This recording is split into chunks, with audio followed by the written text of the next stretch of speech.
Good morning, Palle. Or actually, I should say good evening, shouldn't I? Good afternoon. So, how are you? No, let's Yeah, let's let's do this more yeah. It's formal. it's There's around 5:30 here. Yeah. 5:30. Okay, cool. That's the. I know where you are. The audience and the viewers don't yet know where you are. They don't know yet who you are either. And for No, the people are actually watching this no. on YouTube, I am going to ask you in a moment, not now yet, but in a moment to maybe if you can show us the view that you just showed me prior to recording Ah, as well. But first of all, okay, maybe okay. you can tell us a little bit about yourself, where you come from, where you are now, and what is your cultural frame of reference. And for the audience listening and viewing this, there seems to be a slight delay in the audio and then hence video as well. So bear with me for this interview. Palle, it's up to you. My name is Palle Bo. I am at the moment traveling to every country in the world. I just started Uh-huh. 4 months ago. I am a Danish guy in my early 50s. In fact, on this coming Saturday, I turn 52. Hmm. And 6 months ago, I sold my house, I sold my car, my furniture, my wife. And now I'm just traveling the world all by myself for the next, well, 4 or 5 years, maybe longer, maybe less. Who knows what's going to happen? Okay. Now so that's and where are you currently at this moment? Where are we looking at? Well, I can show you the view, and Uh-huh. maybe you can guess. The view from my room has a small tower here in the background, and they're doing kind of a bungee jump from Uh-huh. there. So no, I was just in Hong Kong earlier today, and right now I'm in Macau. So I switched to Macau, and it's going to be interesting. They say this is Las Vegas on steroids, so I Okay. gotta see what that's like, At first and I maybe saw. maybe even do the bungee jump. Okay, all right, okay. I already declared Maybe. you mad wanting to bungee jump because that's totally not my thing. So No. at first, the first look, when you showed me this just a couple of minutes before, I thought it was Seattle, but I knew you were actually in Macau. And just for the record, Macau actually was turned back to the Chinese, to the People's Republic of China from the Portuguese a couple of years ago, right? A couple of, it's almost 18 years ago, as far as I Okay, remember. okay, It was 19 years ago that Hong Kong was turned back to China by the British, yeah, and then a year later, Macau from the Portuguese. But as far as I know, the Beijing doesn't interfere all that much in what's going on. They're sort of doing their own thing, and they have their own border control and their own currency. right. So I still think it's not totally China yet, Uh huh. but maybe under the surface, I don't know. That's what I'm going to try to find out. Yes, I can imagine. All right, well, that's a quite a challenge. I've been there once when it had not been returned to China, so I know somewhat of the saying when you say Las Vegas on steroids. You told. There was still gambling back in those Yes, days. oh, very much. It was Oh, loaded. It was okay, just flooded. It okay, was, yeah, and I'm not much of a gambler, and I've seen Las Vegas as well, yeah. and Me neither. and comparing Me it neither. compared to Macau, it's an amazing place, really. So And in fact, my first marriage was in Las Vegas. it was okay. I was married, yeah, and that didn't last. So, So you're not gonna try that again. All right, Pelle. You said 6 months ago, only 6 months ago, you sold everything, including your wife. We're not going to go into those details, but the obvious question that I think is on everybody's mind: what on earth were you thinking? Why do you do this? You look like a well, decent guy who had a nice education. You yeah, could have had a career yeah. and stuff like that. And I still do. I Okay. still do, in Uh-huh. fact. No, I made the decision 4 years ago after spending a couple of months in Cape Town. I found out that I can work anywhere. I have my own production company producing radio advertising and sound design of different sorts, Yeah. mainly for Danish clients. And then I also teach about how to make better radio commercials and better radio advertising. And I wrote Okay. a book about it. And then I found out that my clients didn't care if I was in my hometown of Randers, or I was in Cape Town, or I was anywhere else in the world. So I thought in 2016, my youngest will graduate and will go traveling and do her own thing and move out of the house. So, and I was already divorced back then. So there was nothing tying me to Denmark, and I can work anywhere. So I started planning to become a digital nomad, and that's what I do now. I still do the same amount of work that I did before, producing radio commercials, mainly for Denmark. But then I also do some different stuff. I do a traveling podcast about my travels called The Radio Vagabond. And then I do a weekly radio bit for the national broadcaster, also about my travel. So I do a lot of producing on Pro Tools in various rooms and apartments around the world. So basically you're working more than you did possibly. Yeah, could be. This whole podcast and travel show, it takes a lot of time, but I enjoy doing it. It's my passion, it's my hobby, so I really enjoy doing it. And it doesn't feel like work. No, it doesn't. No. I've been doing radio for 32 years, and it's like a day on the playground. Yes. So yeah. Okay, cool. Well, we can shake hands on that. That's what I do as well. Do what you love, and and you can't call it work anymore. No. Radio advertising, you wrote a book about this. 6 months ago, you started traveling. What was the first country that you actually hit? It was Estonia. Estonia, and then why Estonia? Why go right and not left, or east and not west? Yeah, well, the plan was to start in Dubai, but July and Dubai. No. Maybe it rhymes, but it's not such a good thing. No.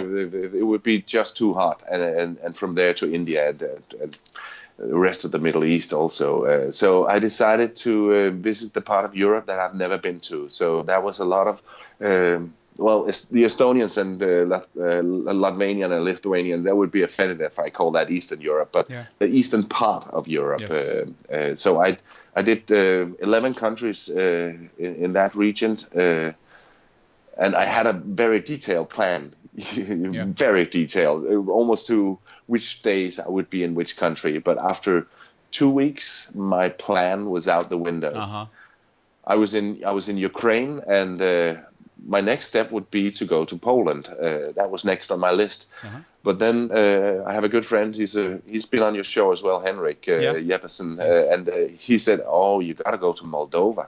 And I said, "Oh, Henrik, that's not even on my list." Yeah. It is now. It is now. And a few weeks later, he said, instead of going to 100 countries, which was my plan, why don't you go for them all?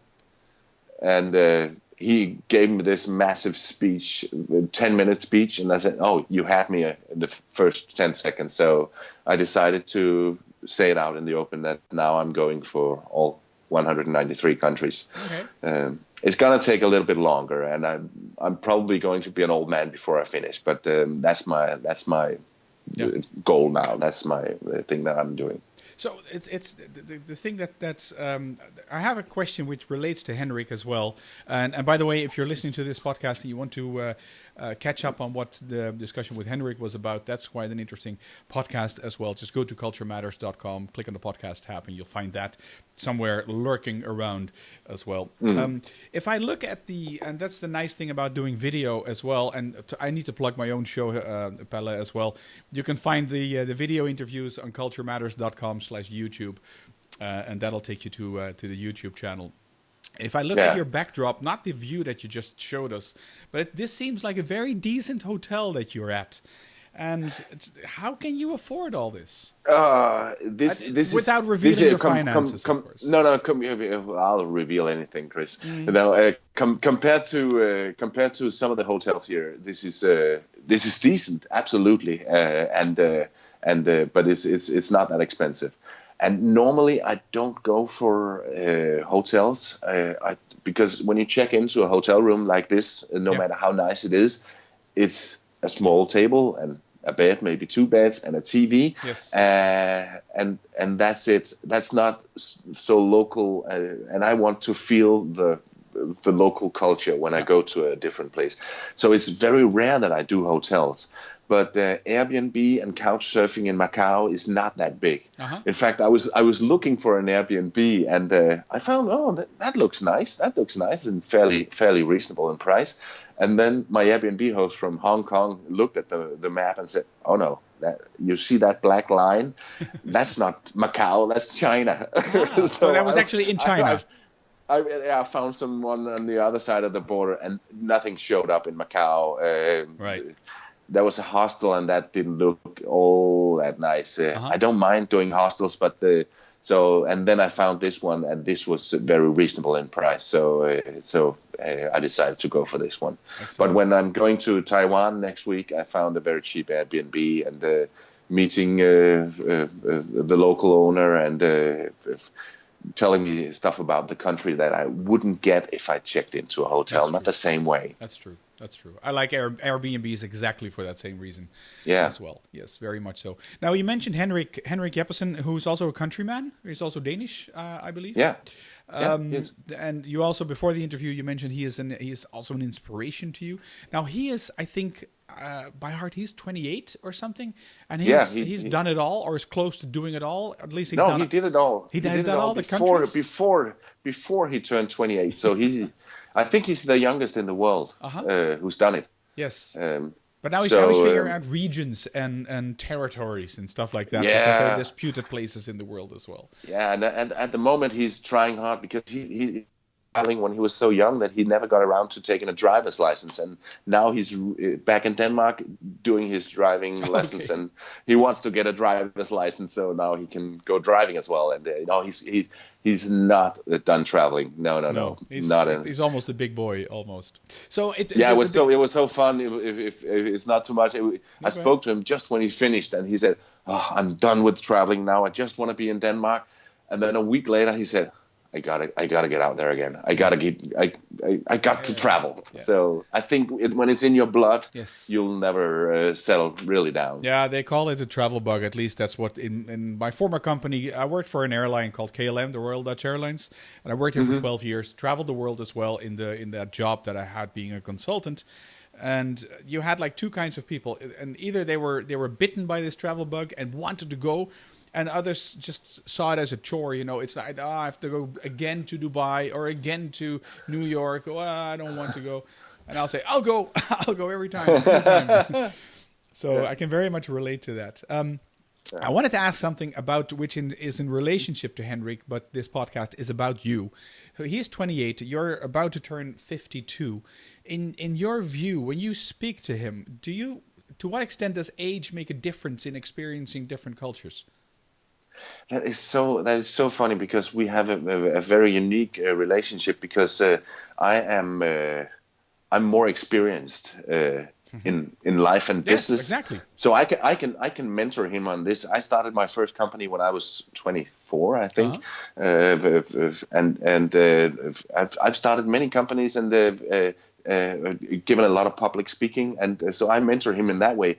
But when it comes to traveling and visa and how to visit that country and frequent air flying miles and that, he's my mentor. So we're having a cool relationship, and we help each other out very much. And I think he helps me more than I help him at the moment. But he's a cool guy. And when it comes to age, I don't think what I'm doing now is unusual, and not a lot of people sell everything and just go traveling, but everybody can do it. At least if they have a job that allows them to work different places. I know a lot of people don't, but or otherwise you find a job to create the situation. But that's a different topic, and because this is a culture podcast, so we talk about cultural differences. So I haven't heard the answer that I wanted to hear, or at least not as specific as I'd like it to hear. Being almost twice the age, right? Almost twice the age, with a bit of stretch, right? 28 versus 52. Do you experience cultures differently? Are you more patient? Are you more lenient? Or is there any difference in age, you think? And experiencing different cultures? Could be. it could also be a personality thing. I know a lot of people my age that would. Yeah, I don't really know how to say it because it's. I don't think it's so much age related. Of course, a lot of stuff comes with life experience and Sure. being around the block a couple of times. But I don't know if it's that much age because I've seen so many young travelers that just go into different cultures. I was at the TBEX Travel Bloggers Conference in the Philippines, and I met so many wonderful, young, open-minded people that were really embracing the different cultures, and they were totally an inspiration to me. I try to meet a different culture with total open eyes and an open mind. But I still have a lot to learn. We all like to say that we don't have any prejudice against different cultures, but in some way maybe we do. And that's the cool thing about getting those prejudice, letting it have a kick in the butt. Like I was in Dubai and met the most wonderful Muslim people. I went to a mosque that has this cultural thing every day, where it's under the slogan "Open doors, open minds," and we come into this, and people from all over the world and can ask anything about Islam. Yes. A lot of the questions are about why do women wear black? Why is it allowed that a man can have several wives and all that? That we in the Western world think, oh, that's strange. But then we get an open explanation that was so cool to. And they are to quite visit open that. when they do this. I've done this before. I've done Exactly, this as well. yeah. Yes, and they take away a lot of the indeed, as you say, the prejudices that we have, and typically have, but also hold against them. Because I think that's a very strong conviction, I think, that we have in the West here. You know, we're right. We know what's good for you, and we know what is best for you, and then without actually judging from any experience. Yeah.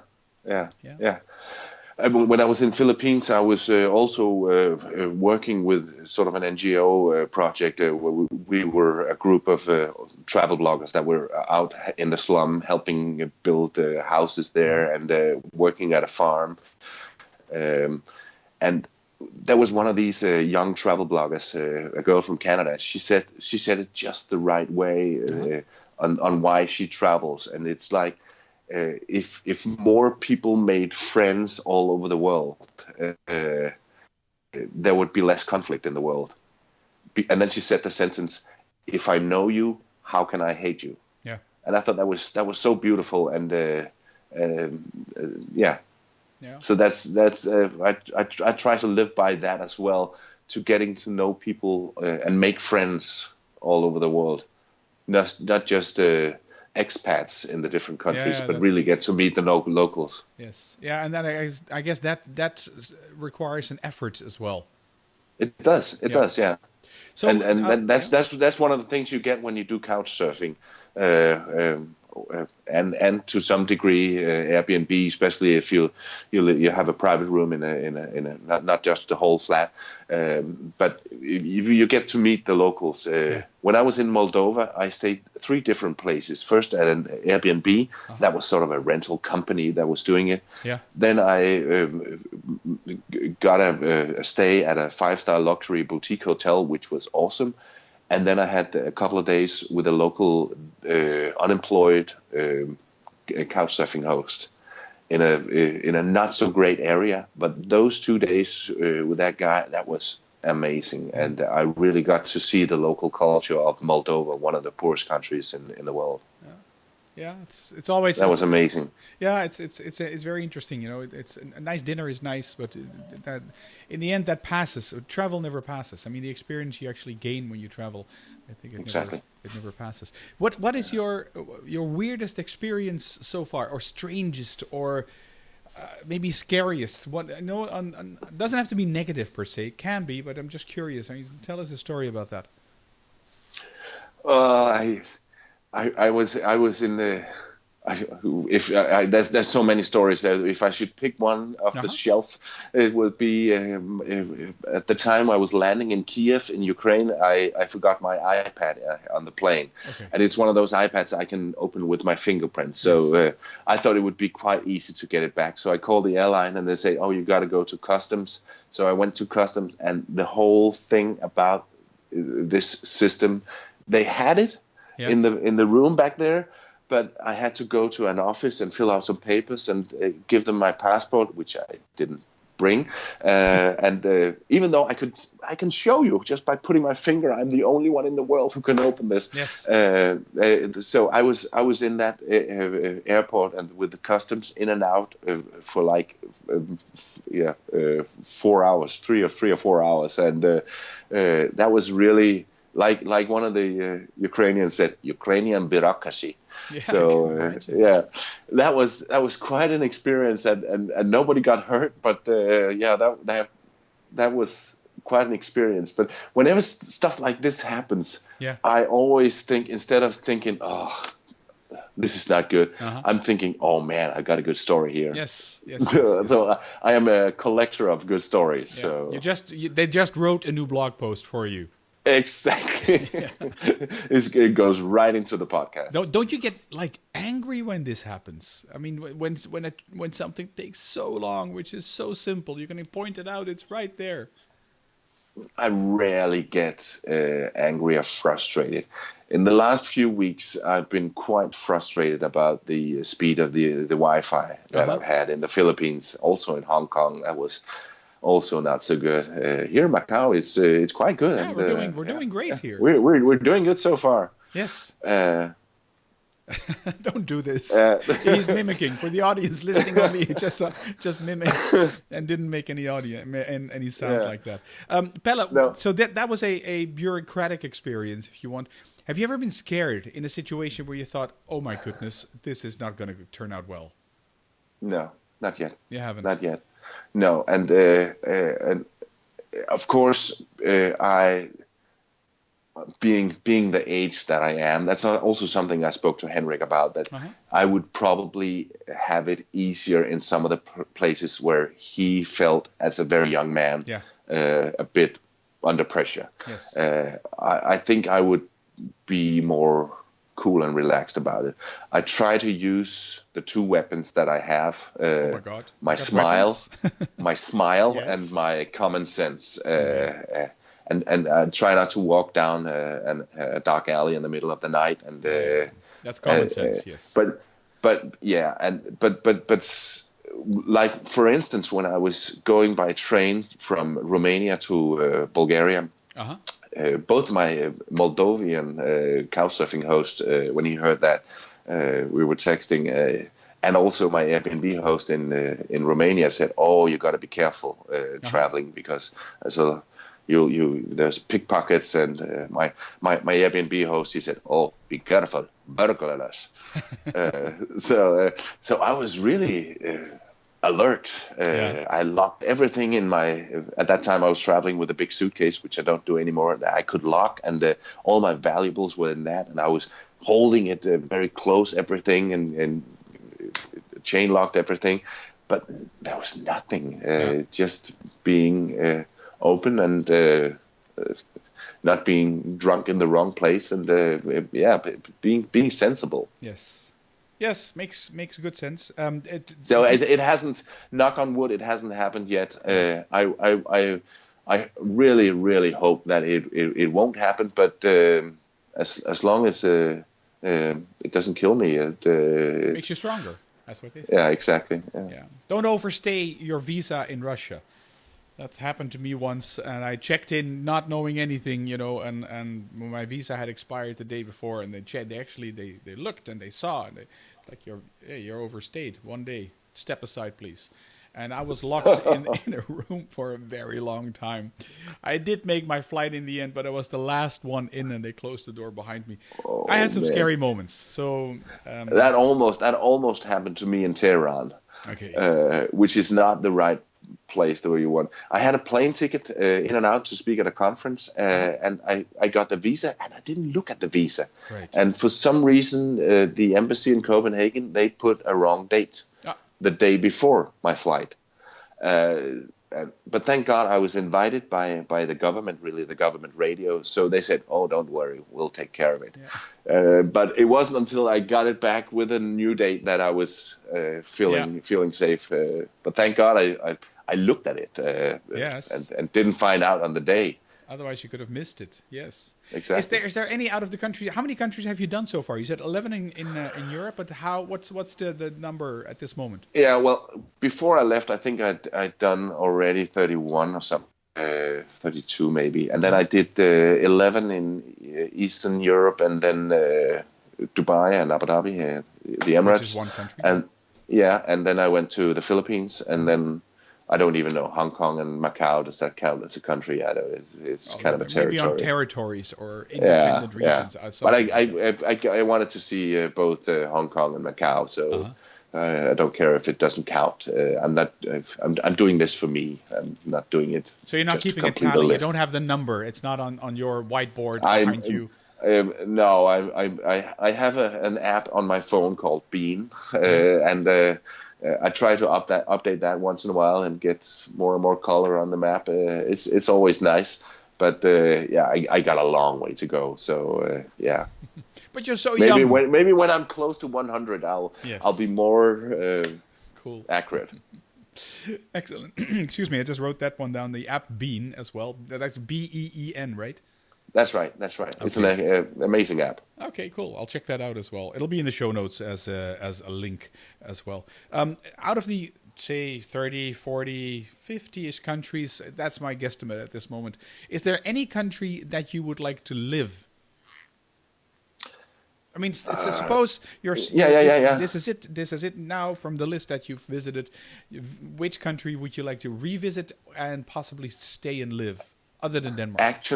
Actually, quite opposite what I thought. I could live in Abu Dhabi or Dubai. That was an amazing place. It's totally over the top. Yes, but maybe it's that whole entrepreneur thing that we want to do something, so we do it. Yeah. And I feel that if you're willing to work hard, you could really. It's kind of a land of opportunity now, and also it's very, very safe. Yeah. I would definitely send my daughter down a dark alley in the middle of the night in Dubai, with no worries. So I felt totally safe there. I wasn't there in the hot summer.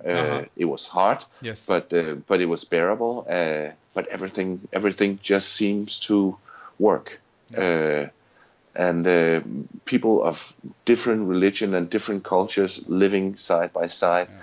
80% of the population are non-Emirates, so it's a very multicultural country, and I really liked it there. So if I'm not going back to Denmark, I could use that as a hub and stay there and travel some more from there.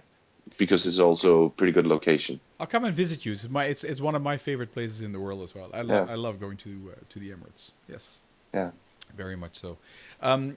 Let's see. It's the I'm looking at the recording time as well. We're closing in on about 30 minutes or something. It's the question which two questions left for you, Palle, if I may. One is always the most difficult question for you to answer. That is, which is, can you give us 3 tips to become more culturally competent? From your experience, from your travels, from your lifetime, from what you've done. Thank you for giving me. Thank you for giving me time to think about this. I know. Usually, I prep my audience or my guests for this question. Actually, I forgot about this, so I'll fill the time a little bit by actually telling you and the audience, either listening or viewing as well, is that the idea with these tips is, and with all the podcasts that I've done, and we're currently on number 70, almost every guest I have asked, give us 3 tips. Now, what I'm going to do with all these tips that I have, 3 times 70, that's a lot of tips to become more culturally competent, is I'm going to pour them in a book. And it'll be my 3rd book that I'm working on, and I'll credit everyone, of course, given the tips. So if you want, Palle, you can give that a thought as well. If you want to be in that book, I will use your tips and I will rewrite them and expand on them, giving my own experience with that. There'll be a nice picture of you in the book as well, and of course a place for people to reach you. So I think that's an offer you can't refuse. Yeah. If I had something sensible and precise to say here. So I've given you enough time to sort of come up with 3 reasons. So what? 3? But really 3? 3 yes. If I ask 5, then come up with 3. So. Yeah. Well, my tip would be to really go out there and try to talk to the locals by using your smile. Really try to look them in the eye and seem genuinely interested in who they are and what their life is about. Yes. Tip number 2 would be bring a microphone. Why is that? Well, I always bring a microphone because I do the radio thing. So it makes them feel important, and it is also in just for my own sake. It's the way it's my scrapbook as well. I do a lot of recordings from the streets and stuff like that. I don't really know if that's a tip that would help meet the cultural. What was the question again? Smart, very good. I can hear you do a podcast as well.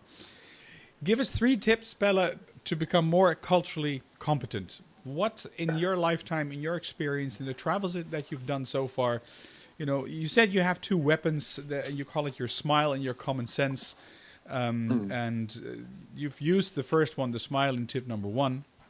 And which is in India, go talk to people, smile at them, find out about them, and then bring a mic as a scrapbook. I like that idea very much as well. But what would be your 3rd one if you have one? Get lost. I like that one as well. Do you want me to stop recording now? Are you telling me to get lost? No, that's something I've done whenever I've traveled, even when my kids were small. Get a rental car, don't look at the map, just drive and, should we go right here? And then we go right, and then we're totally lost and maybe pass the same place 7 times. But drive or go out into the city without a plan. You can always get in a taxi and find your way back, or bring out the map, but try to get lost. Yeah. And see some stuff that's not on the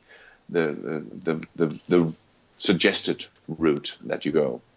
Makes good sense. I did that once in Beijing, the capital of China, and indeed I stepped out of the hotel and I went left. I bought myself a Coke and I started walking. And indeed, within minutes, I was lost because you can't read any road signs, No. Only the subway, which actually got me home eventually, because then that's bilingual in terms of English and Chinese. But that's a good experience because you meet people and you just. I mean, if you're open for that, of course. So that's a very nice tip. It'll make the book if you'll give me permission to do so. Absolutely. All right. Great. Palle, last final question. That's the easiest one. How can people get in touch with you, should they want to? Well, I do this podcast, and I do it in English now. I also do one in Danish. But if you go to theradiovagabond.com, that's my home. And there's my podcast in English, and you can also find it in iTunes and on your podcast app just by searching The Radio Vagabond. And also, of course, I do Twitter as The Radio Vagabond, and I do Instagram. But if you go to the website, you can click your way through all the different links. Okay, you're breaking up, which is unfortunate towards the end of this interview. Nonetheless, all these See what I'm links. giving the address. Yeah, heading into a tunnel now. No, not really. So we have the radiovagabond.com. That'll be the main hub, the main place where you can find Palle. Otherwise, Twitter and Instagram. Those links will be online and in the show notes at culturematters.com, episode number 70, along with all the other podcasts that are there. Palle, it's been an absolute pleasure being able to talk to you all the way from Macau. It's still light there? Yes, it's still light there. Yeah, it's sunny going down now. Okay, all right. Good. It's cold here, so stay there. You're probably at a much better location in terms of climate and temperature than here in Western Europe. Thanks so much for your time, and I'm pretty sure we'll speak to each other in the future. I hope so. It's been a pleasure. All right. Take care then. Yeah, thank you. Bye.